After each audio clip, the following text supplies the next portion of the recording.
Welcome to Restoria, your cozy corner for gentle bedtime stories. My name is James and I'll be your host tonight.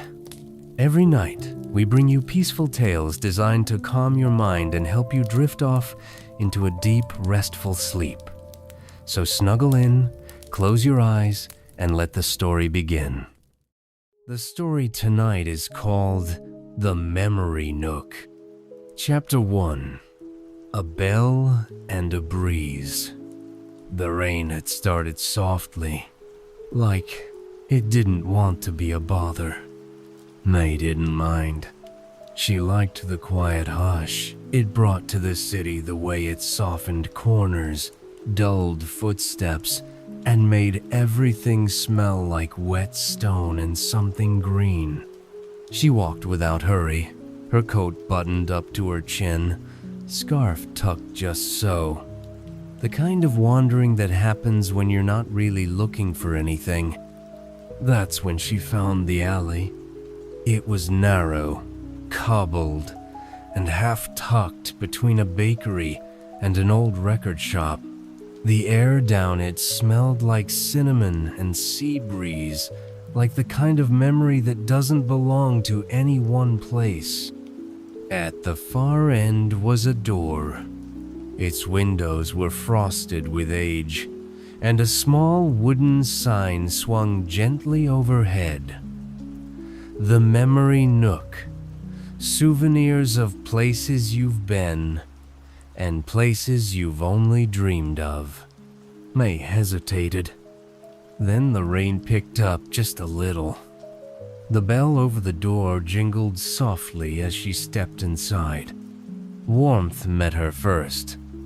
Then the scented leaves and polished wood, old paper and something faintly sweet, like dried orange peel. The floor creaked in a kind way beneath her boots. The shop wasn't large, but it felt full of stories, of time, of quiet. Wooden shelves lined the walls, filled with small things. Postcards with faded handwriting, globes that shimmered even without spinning, keys with no labels, and matchboxes stamped with places May had never heard of. Wishing Bay, Glass Harbor, the end of the map. In one corner sat a velvet chair and a small tea table. Near it, a low-burning stove ticked gently. And behind the counter stood a woman in a soft gray sweater and round glasses, her silver hair tied back loosely. "Hello, dear," she said, as if May had just returned from somewhere rather than entered for the first time. "Hi," May replied, uncertain but smiling. "You're welcome to look around. Let me know if anything stirs." "Stirs?" The woman's eyes twinkled. "Memory. Longing. That quiet feeling you can't name." May wondered. She moved slowly, fingertips brushing shelf edges, a box of buttons shaped like stars, a snow globe that, instead of snow, swirled with tiny paper boats, a compass that buzzed faintly when she picked it up, its needle spinning until it landed on what felt like North but might not have been. In the back, a framed photograph stopped her. It showed a wooden dock stretching out over still water, mountains rising in the distance, mist curled low over the lake. May had never seen that place, and yet she had. In a dream, maybe, or a story once read, or a memory from someone else that had somehow wandered into her. She turned it over. No label, just a small date written in pencil. October 13. Today. Her breath caught. "Would you like some tea?" May turned.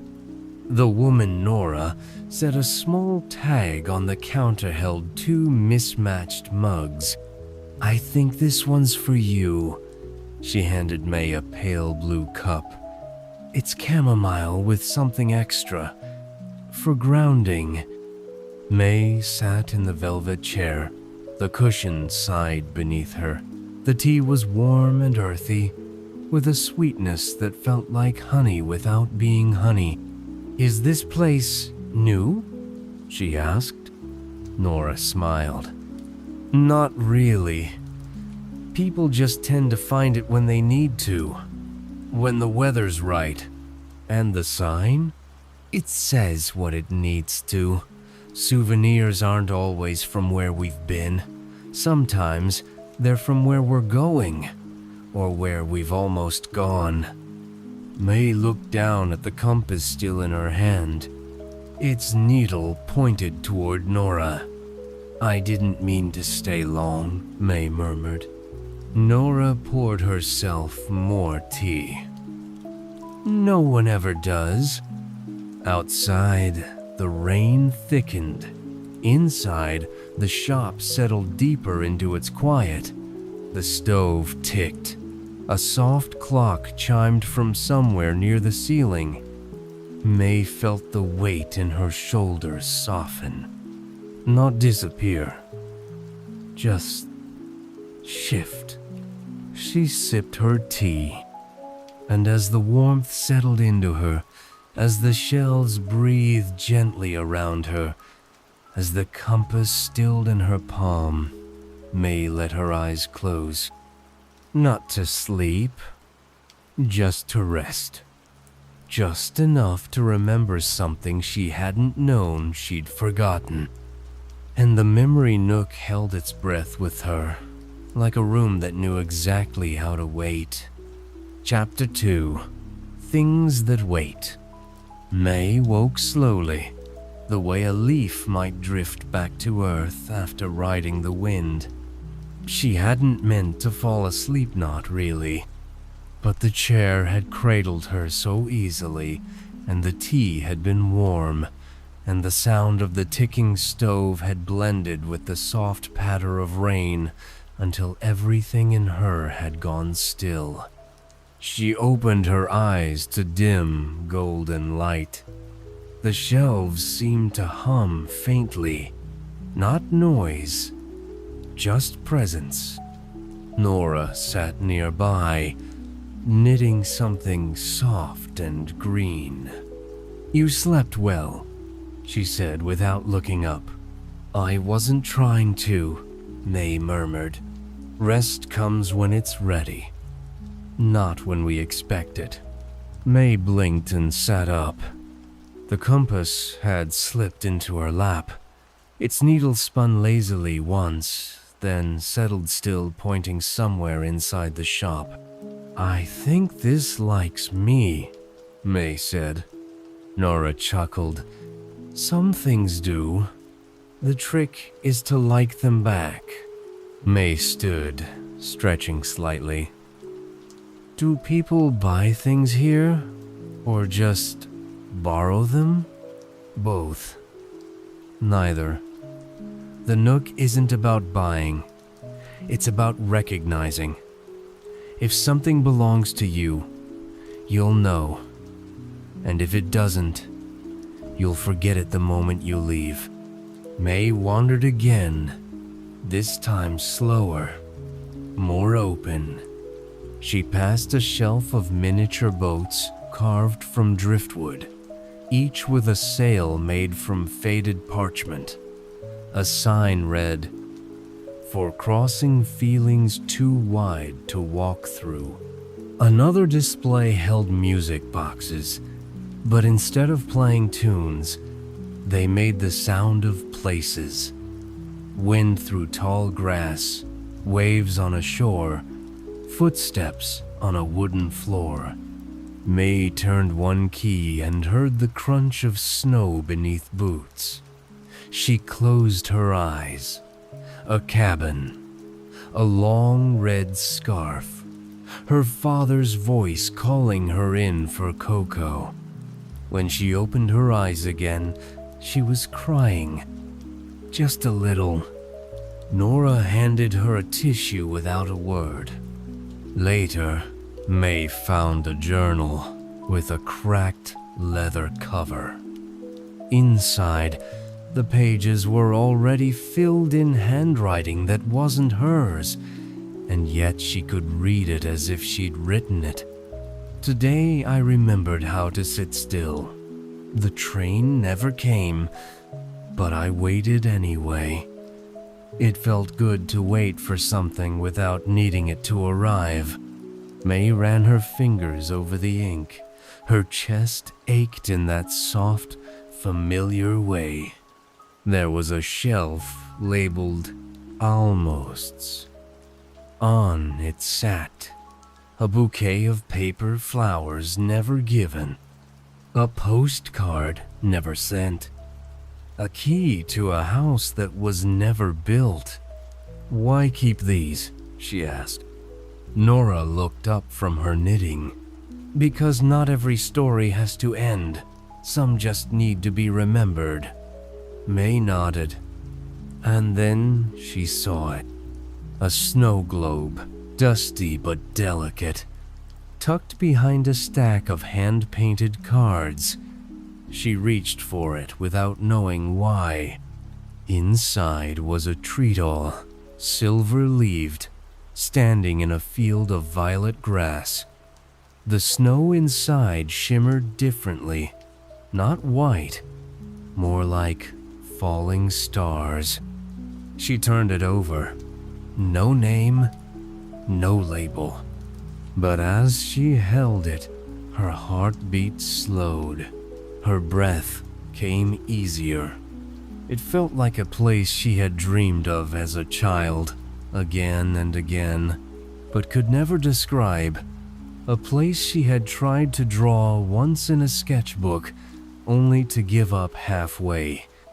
She held it to her chest. "This one?" Nora asked. May nodded. "I think it remembers me." Nora smiled gently.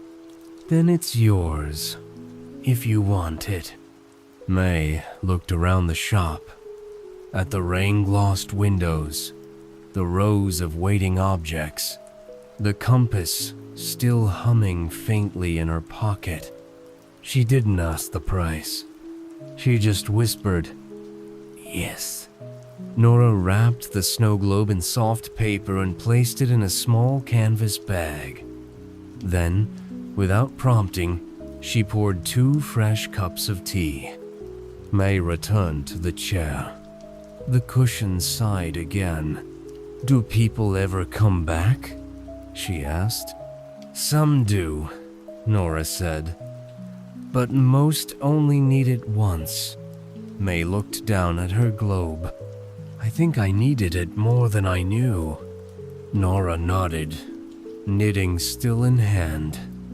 The clock ticked, the stove hummed, the rain softened, and the memory nook filled with things that waited still.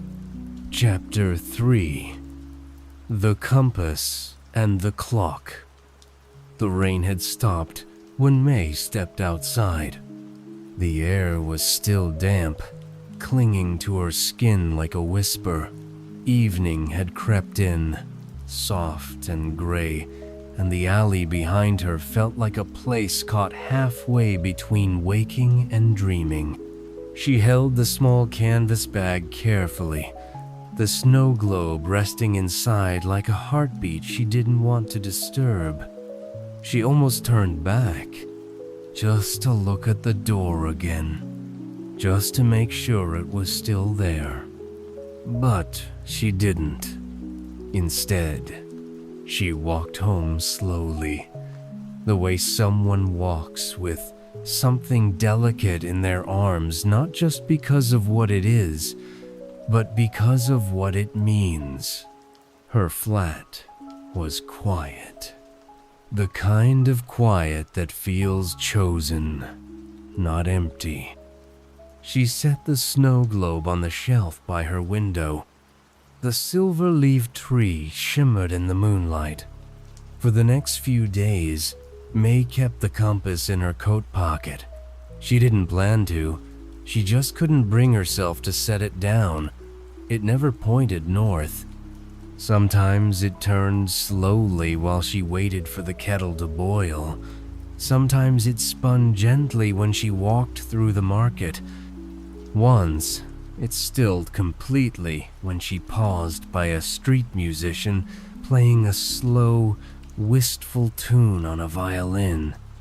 She began to notice other things too. Sounds, textures, colors she hadn't seen in a long time. The curve of a doorway she'd passed 100 times. The smell of cardamom in her neighbor's window box. The way morning light painted gold across the rim of her teacup. The world had not changed. But she had. On the 5th day, the compass spun. Again slow, steady, deliberate. She followed it. Not with urgency, just with curiosity. It led her back. The alley was still there, nestled between the bakery and the record shop. Still smelling of cinnamon and salt air. The sign still swung gently above the door. The Memory Nook. The bell chimed as she stepped inside. Nora looked up from a book. "Ah, I wondered when you'd return." May smiled. "I wasn't sure I would." "You didn't need to be. The shop knows." May reached into her coat and placed the compass on the counter. "I think it's finished with me," she said. Nora turned it over in her palm. The needle was still, at peace. "It's done its work." She set it gently in a small wooden box labeled Journeys Begun. May wandered again, this time noticing things she hadn't before. A mobile of glass moons, a jar of folded letters labeled "To be sent later," a shelf of small clocks all ticking slightly out of sync. One clock, shaped like a seashell, caught her attention. It didn't tick, it breathed. Each exhale matched hers. She picked it up. It was warm in her hand. "What does this one do?" Nora appeared beside her. "It keeps time, but only the kind you need." May held it closer. It didn't count seconds. It counted moments. The way her fingers relaxed when touching the spine of a favorite book. The way her breath caught when light filtered through trees. The stillness she felt just before sleep. "I think I'll sit for a bit," May said. "Of course." She returned to the velvet chair. The stove hummed. The clock above the window chimed, once, softly. Nora brought her tea again, without asking. This time, it was orange peel and clove.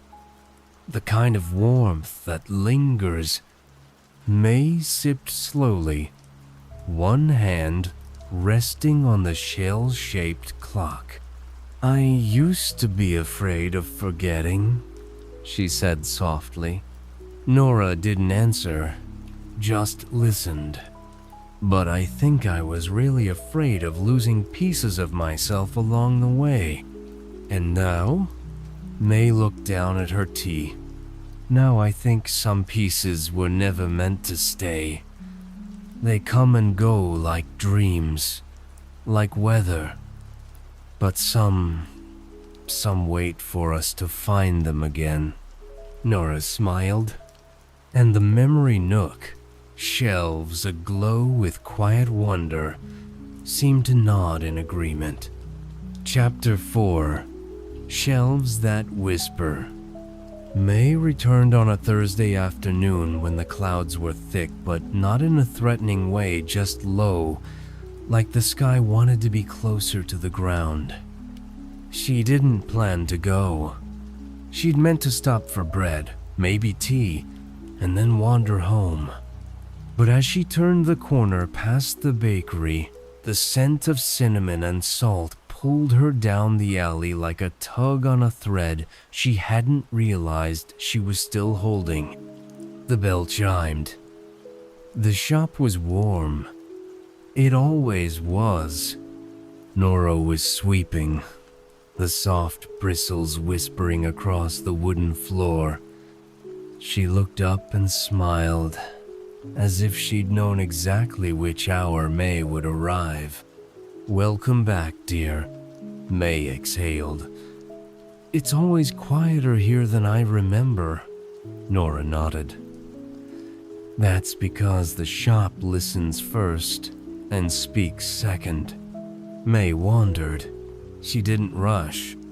Today, the shelves seemed softer, somehow edges a little rounder, colors a little warmer. She ran her fingers along a row of music boxes, each one labeled not with songs, but feelings. Waking before the alarm. The smell of old books. Someone remembered your birthday without asking. She didn't open them, just smiled. At the back, she found a new shelf she hadn't noticed before. Or perhaps it hadn't been there. The memory nook never showed you more than you needed at once. A small sign read, "For the moments between." There were jars of rain each, labeled with the day it had fallen. Smooth pebbles with words etched into them. Pause, breathe, begin. A tin box filled with old tickets for events that never happened. One stub read, "A conversation you didn't know you needed." May picked it up. The edges were worn, the ink faded, but she held it like it had just been printed. She looked over at Nora, who now stood behind the counter steeping tea. "Do you keep everything that's ever been left behind?" May asked. Nora smiled without looking up. "Only the things someone is meant to find." May returned to the chair by the stove. She held the ticket stub in her lap like a leaf rescued from the wind. Nora handed her a cup. This time, it smelled like sage and lemon. "I think I'm beginning to remember things I never experienced," May said quietly. Nora sat across from her. "Or maybe you're just recognizing pieces of yourself that the world asked you to set down." May thought of how often she'd hurried through days, forgotten names, skipped the part where she took the long way home, let silence pass her by. "I don't think I want to keep forgetting what matters," she said. "You won't," Nora said, "as long as you keep listening for it." They sat for a long time. Outside, the clouds began to part, just slightly, letting light stretch down the alley like a hand reaching in. May turned the stub over. Someone had written a single word in the corner, "Stay." She didn't know if it was meant for her, but she stayed.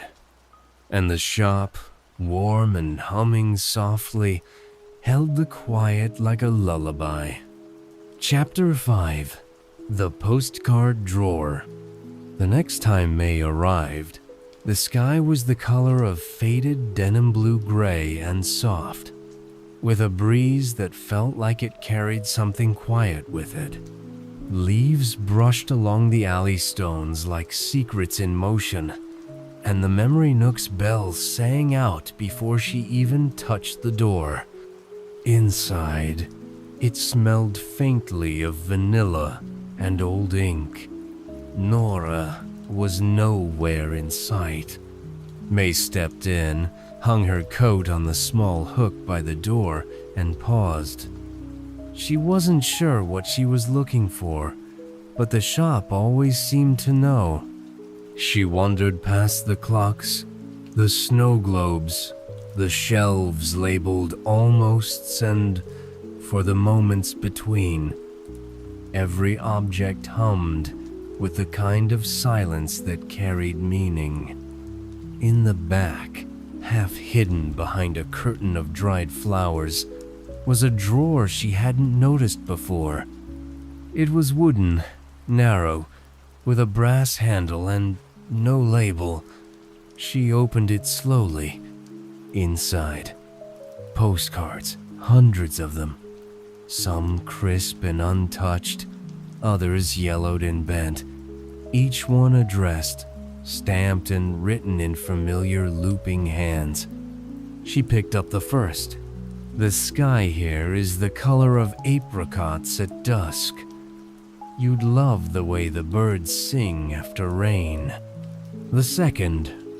I keep thinking about that day by the water, how quiet it was, how full we felt even with no words between us.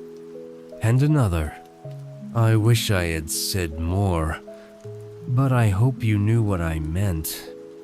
May's fingers trembled slightly. These weren't postcards from distant places. They were messages never sent, words kept inside, waiting for the right heart to hear them.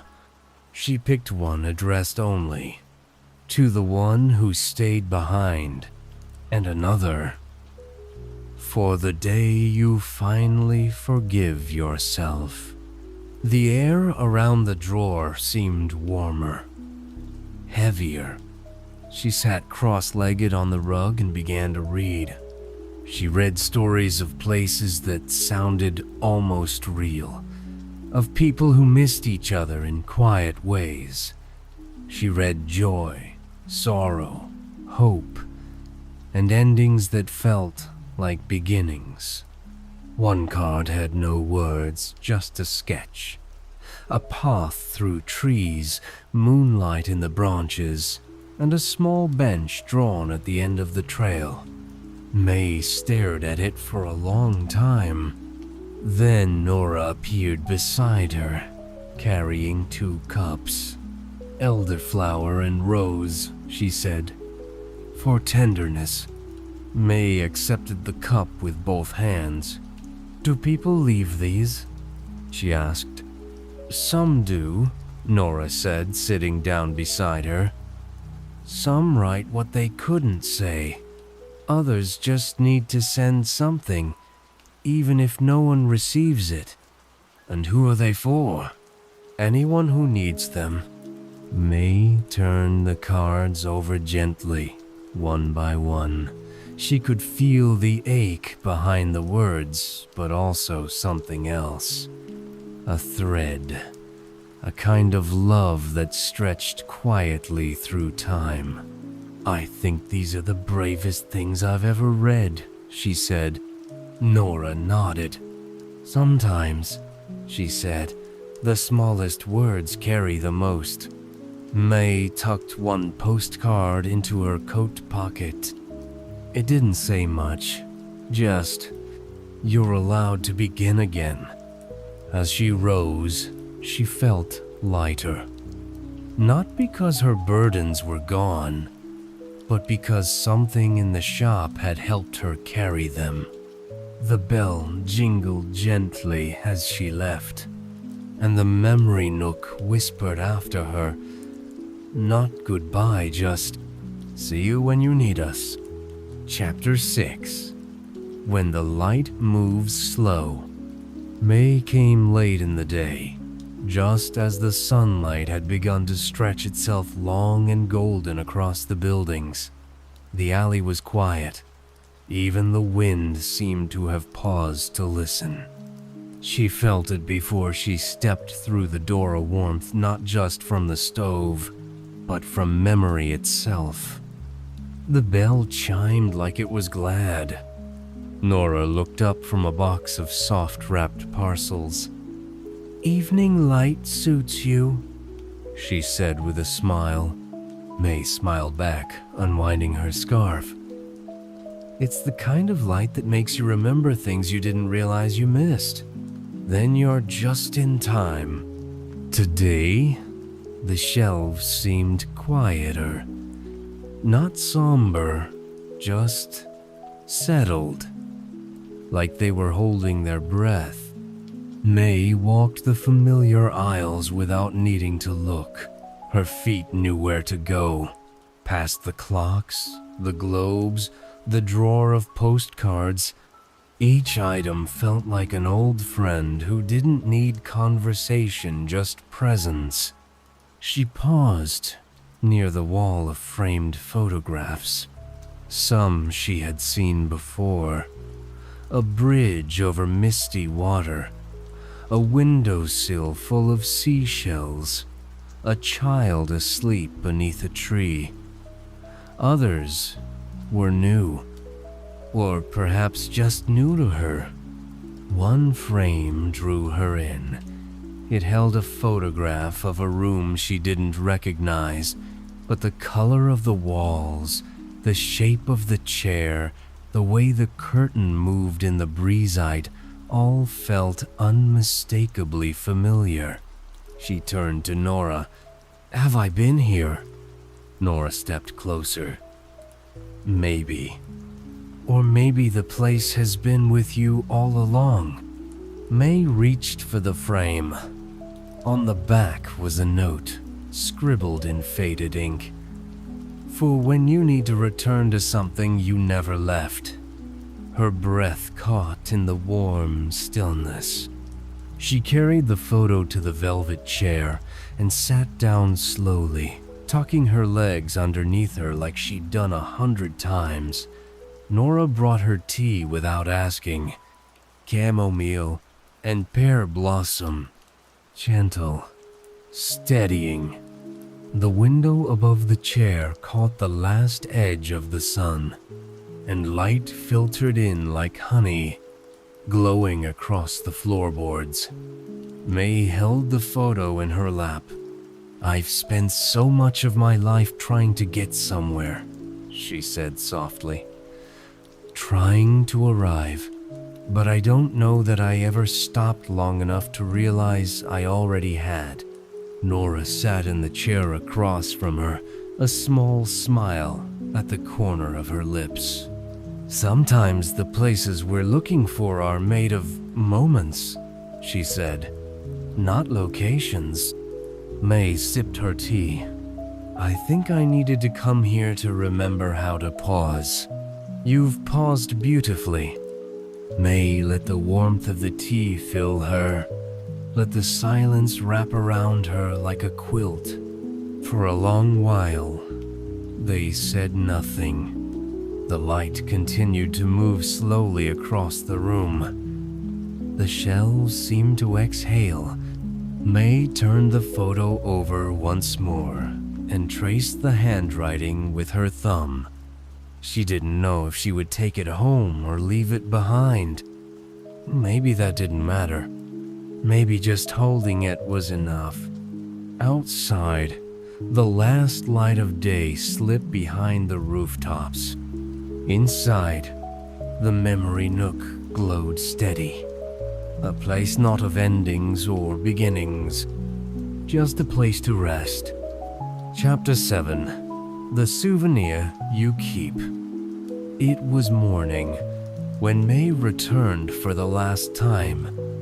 The light hadn't fully settled yet. It spilled across the cobblestones like a soft question. The bakery next door was just beginning to wake, and the scent of fresh bread and sugar drifted gently into the alley.